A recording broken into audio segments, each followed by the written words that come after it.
You are listening to the Star Coach Podcast with Meg Rentschler, Episode 26.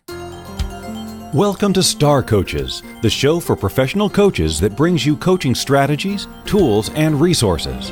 Whatever your focus or niche, take a front seat weekly as industry leaders, decision makers, and innovators share their wisdom and expertise on the ins and outs of successful coaching. Now join your host, Meg Rentschler, as she connects you with your star coaching potential.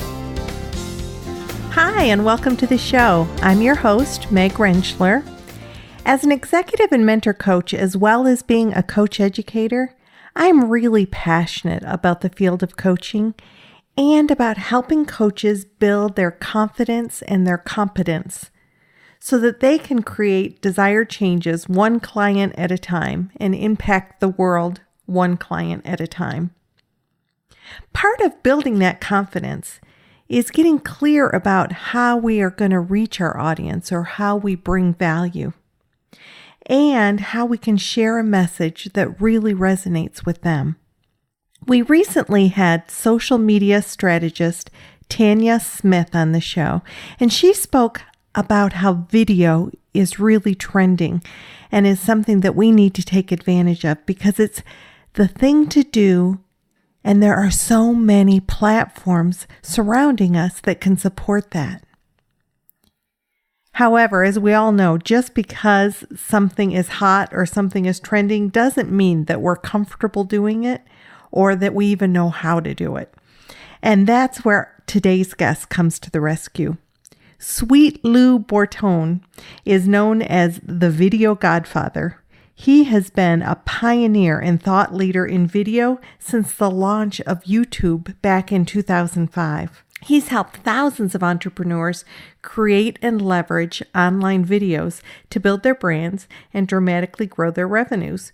So it seemed like a really good fit to bring Lou to talk with us today. Prior to his industry-leading work in online video marketing, Lou spent over 20 years as a marketing executive in the television and entertainment industries, including stints as the national promotion manager for E! Entertainment Television and senior vice president of marketing for Fox Family Worldwide in LA. Lou is a great guy, was very willing to come and share his expertise. He has a new book coming out, so watch for it. Video Marketing Rules: How to Win in a World Gone Video. Lou joins the show today to share some insider tips on how we can leverage video to build our brands as coaches and to better reach our audiences in a way that we can bring value and build our credibility and trust with our audience. So let's go to our interview with Lou Bortone.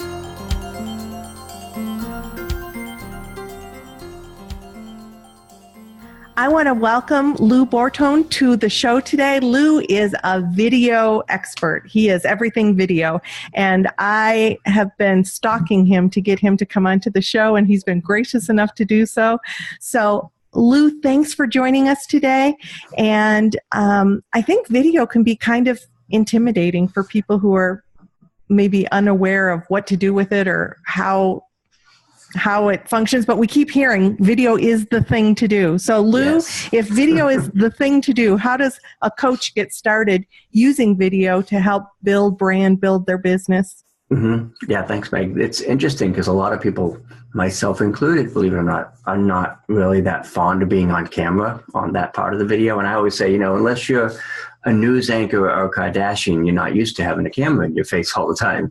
So it's something that we just have to, kind of get used to. Even something as innocuous as a video interview like this can be, a little intimidating. It's like, okay, what's my dog doing down there? And what's going on up there?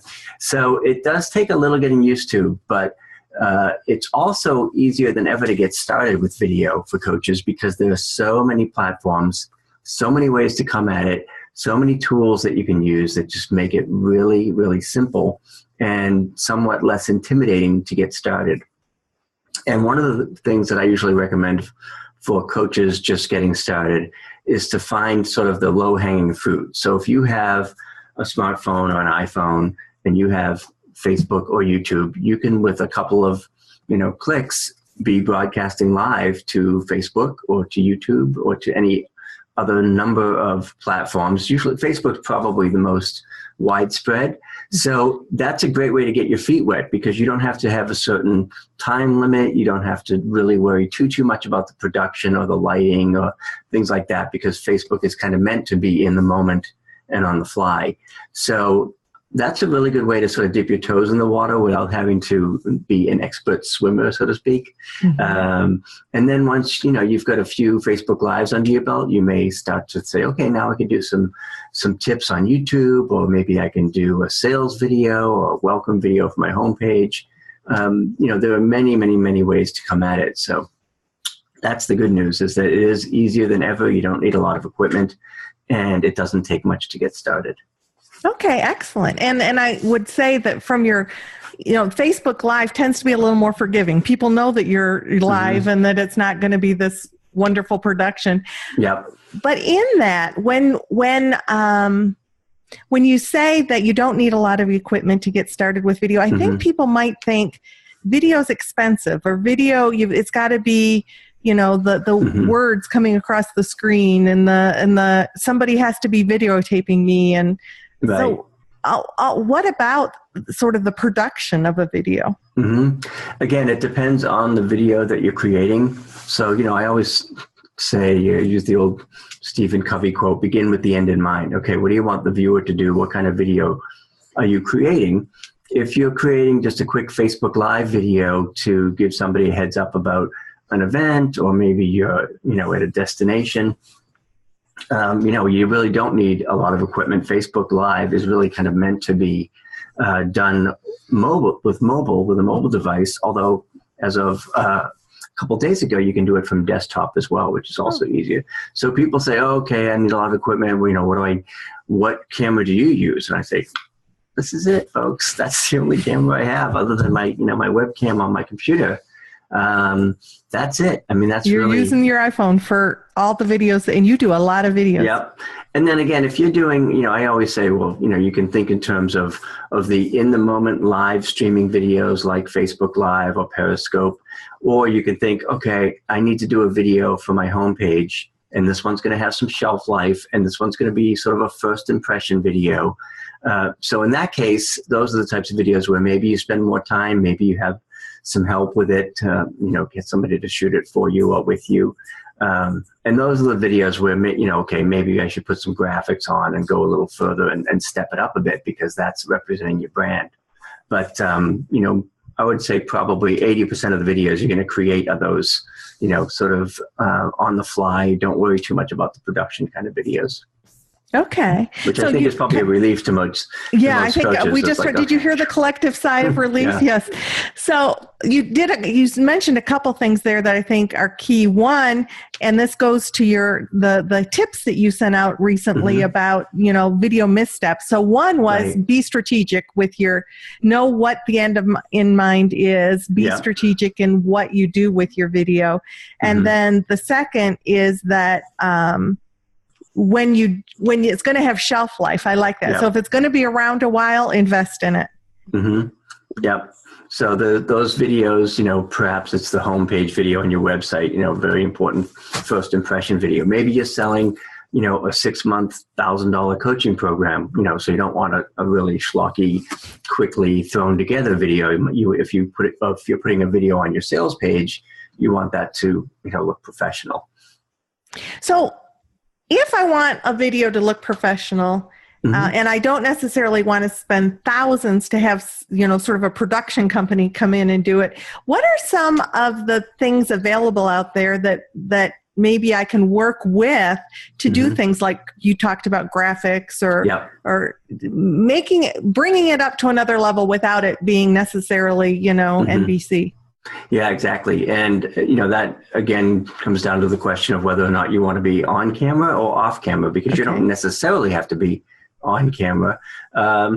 Oftentimes, if I do a sales page video and a sales video, I might say, you know what, I think this one will work well with animation or PowerPoint or words, being narrated.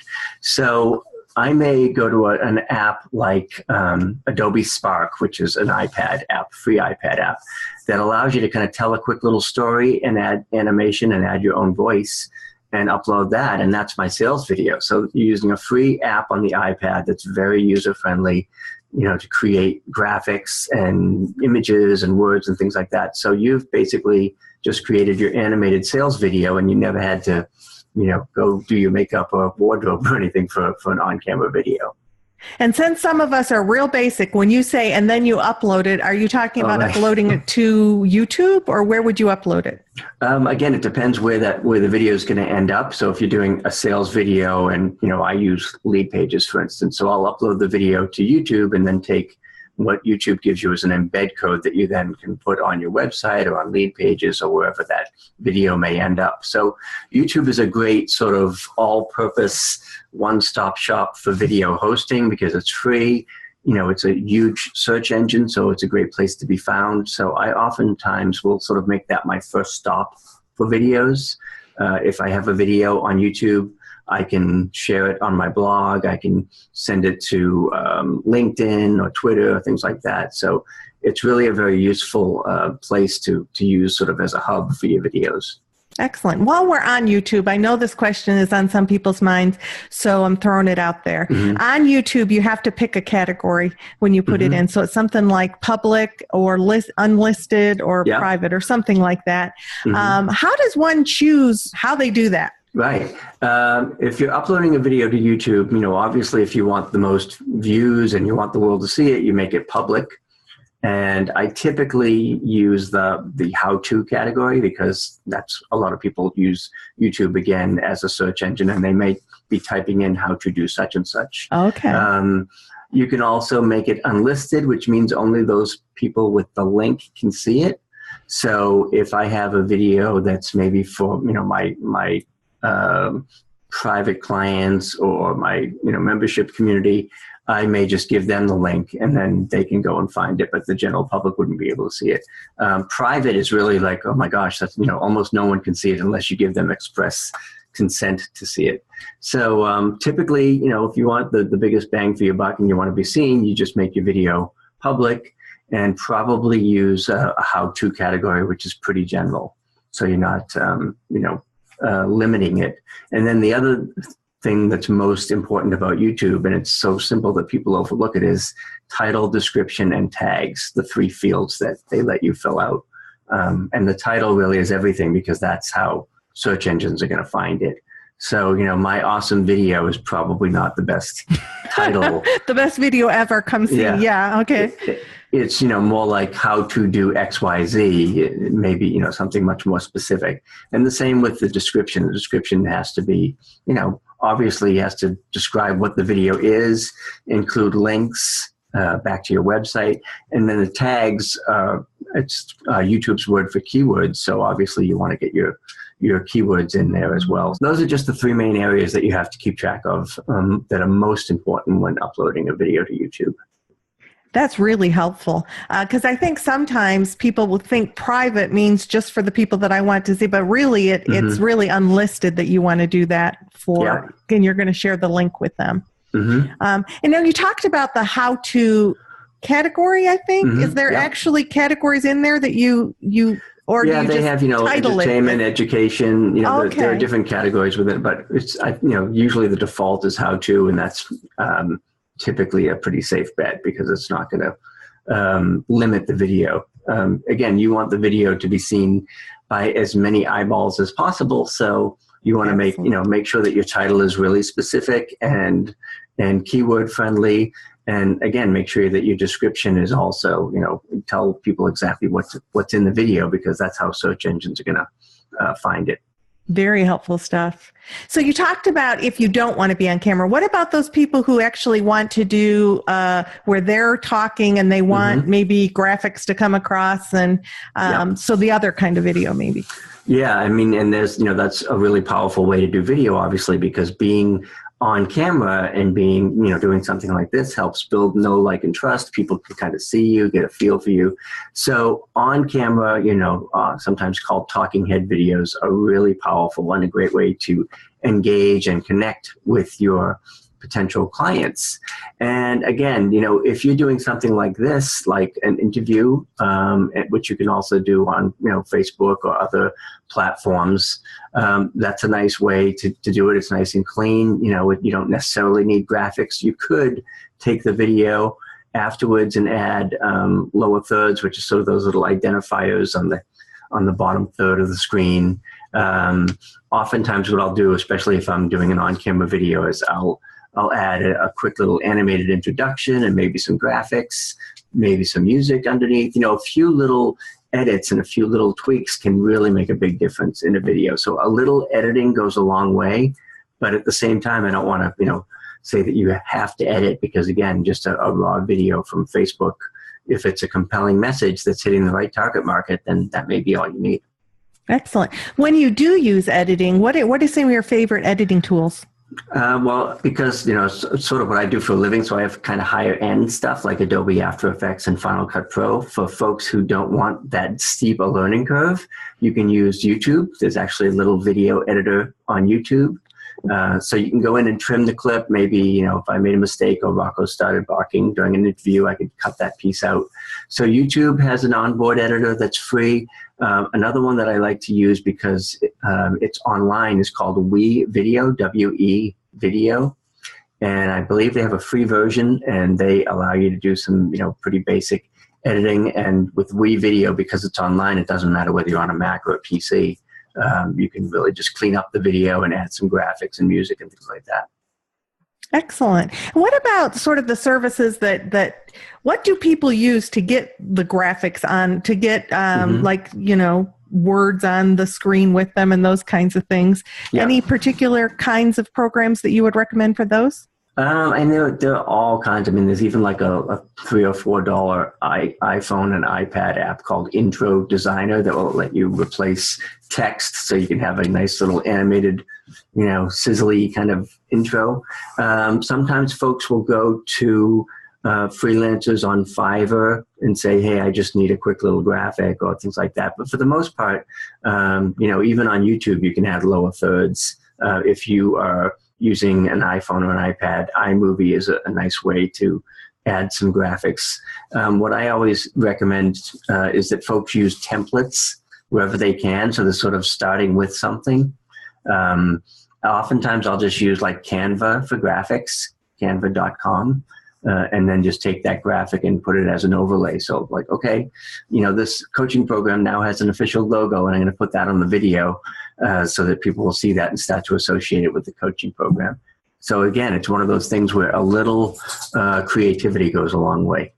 Well, and also, like you've said, sort of being really clear about what you want that video for, so that you are thinking it all the way through. Yeah. What if somebody wanted to work with somebody like you, an expert in the field, to maybe take it to that next level? What kinds of things does a video expert help somebody do?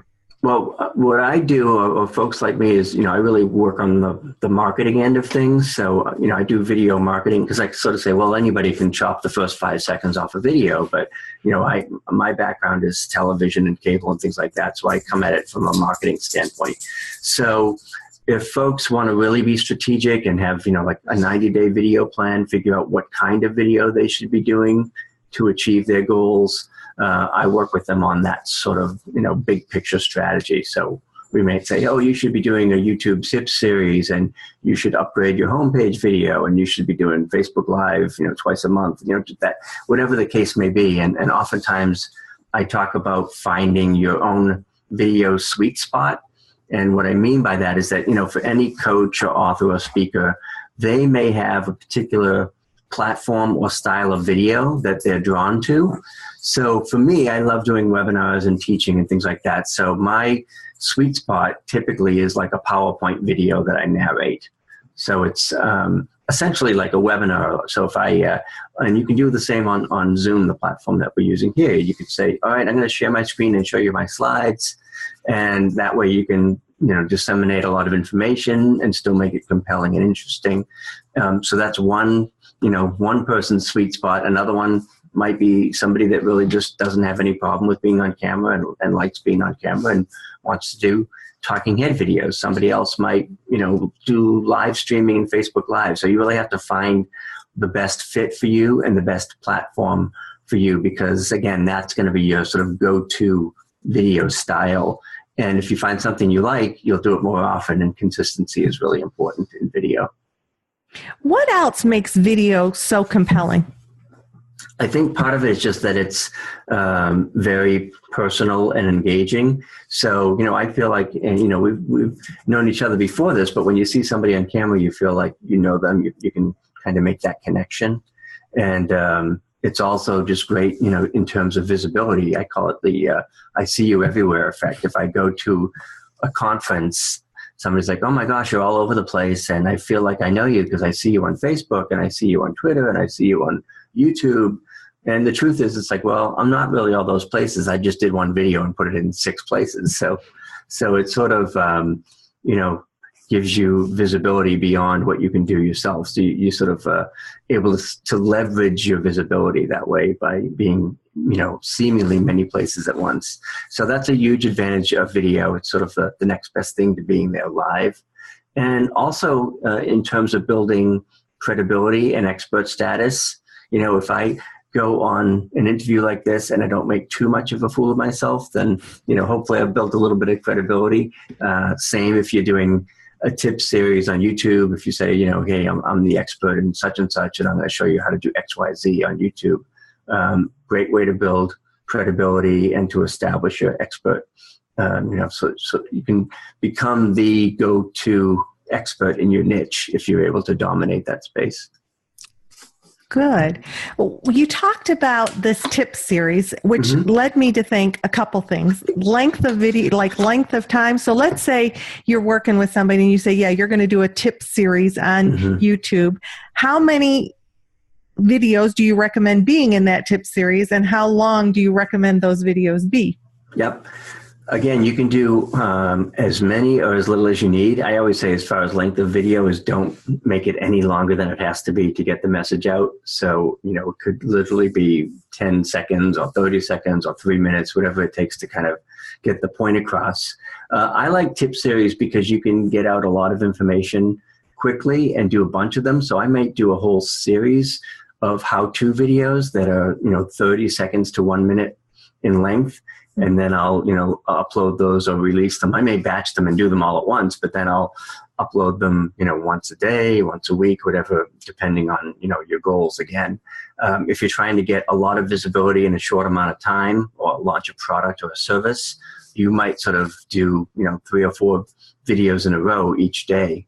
And again, those videos can be 30 seconds or they can be 20 minutes, depending on what the expectation is. If you say, I'm going to teach you, the first module of my course for free, and it's 20 minutes, and your viewer knows that going in, then, it's really more about expectations. The viewer wants to know what's in it for me and how long am I going to have to invest in this. Okay.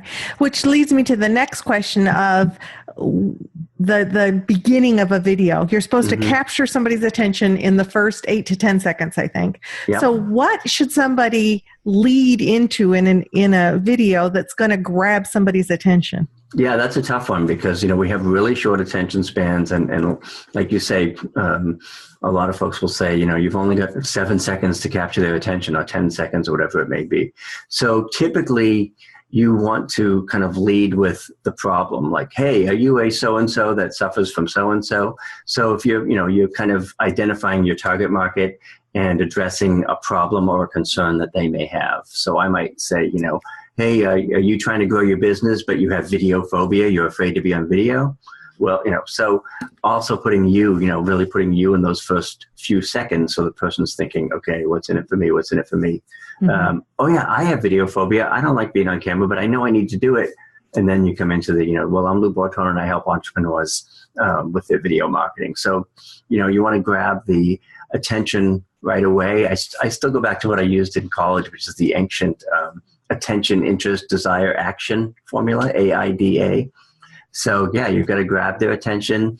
You have to, spark their interest, create a want or desire and have a call to action. Excellent. When you were talking about some of the tip series you've done, I'm curious if any of them are sort of public on YouTube, that if the audience wanted to look you up and look at what some tip series might look like, whether there's any that are out there. Yeah, absolutely. I have a ton of stuff on YouTube.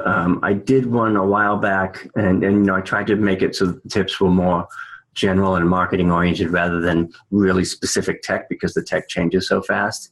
But I did one where I did like a 30 days of tips. So I did 30 tips. I recorded them all in one Sunday afternoon. And I just went on, I had like one graphic for each tip. So like tip number one, whatever it may be. And I would come on camera like this on Zoom and say, hey, it's Lou Bortone with day number one and tip number one. And today's tip is whatever that tip is. I go to the graphic and then I just say what the tip is. I come back at the end with a quick call to action, which is more than likely, for more tips and information, visit loubortone.com. And that's it. It was like, 30 seconds tops. So I did a whole bunch of them all at once and then just released them one each day over the course of 30 days. And it was very, low tech, just using Zoom or some other, similar recording device. And I had a slide, a tip or a graphic for each one. And most of that was just because I didn't want to be on camera the entire 30 seconds. So. But that's so cool. You sat down one Sunday afternoon and did 30 days worth of releases. And you said that you kind of released them day by day. So now I'm getting sort of down to the nitty gritty again. Yeah. But so I'm going to assume, and you're going to correct me, that you it's okay to upload them all at once, but you just put different dates on them, or how do you? Actually, when you upload your video, you can schedule it like a blog post, so you can have it come out at a certain time on YouTube. More often than not, what I would do, if I didn't want to get into all the scheduling, is I would probably upload, 5 or 10 at a time and make them unlisted, and then go back and change it to public on the day that I wanted it to come out. So really, you could just kind of go in and tweak the settings a little bit so that it looks like it's coming out on a different day. And then I might, if I was really being creative, I might remember to change my shirt so it didn't look like I was wearing the same clothes for 30 days. So, but again, those are littler things. People are more concerned with the content than the quality. And, we're not walking the red carpet. We're just trying to share some information with folks. So that's when I always say that the content is more important than the quality. I think that if you guys have heard anything, it's from Lou, you've heard a lot, is that you don't have to have a degree in video marketing to be able to get some good stuff out there and begin to establish your brand as a coach. And one of the other things that you said is, create some clarity before you do that, so that you couldn't have done 30 tips if you didn't have a clear plan of what the 30 tips were for. Mm-hmm. Yeah. And it's actually, once you get into it, it's, much less intimidating when you kind of break it down into like, okay, this is going to be a tip series. I only have to do 7 because I'm doing them for a week. As long as you know your goals going in, it's not that difficult to get it going, and as long as you keep the technology as simple as it can be. So again, I used Zoom, and at the time, because you can use Zoom for X amount of time for free, I'm using a free service and a graphic that I created in Canva that just says, tip number 1. So, streamline the process. Don't overthink it. I always try and think, what is the shortest distance between me and a completed video?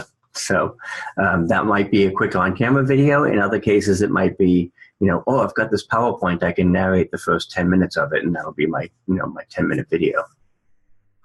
That is great stuff. How often do you work with people who want it to be absolutely perfect before they can get out there, and then they get stuck and it never gets out there?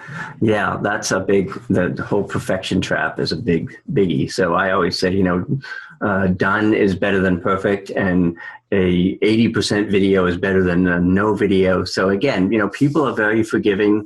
They're looking for answers. They're looking for content. They're looking for solutions that you may provide. So they're not going to say, oh my God, why is Lou's wire doing this or that, if they're more concerned with like, okay, was there good content and did I get what I needed? Admittedly, it's much harder for women because they probably feel like, oh, I've got to do hair and makeup and this and that. But again, I don't particularly love being on camera. So I just do a lot of off-camera PowerPoint, screen captures, screencasting, animated videos, things like Animoto or Stupeflix that allow you to create videos with pictures and quotes. So there's more than one way to skin a cat, and there's certainly more than one way to do a video. Excellent. You talked about getting it out, your tip series. You kind of send it out day by day. What was the other end of that? How were you letting people know that I have this tip series and it's coming out over this next month? Yeah, I would promote it in social media.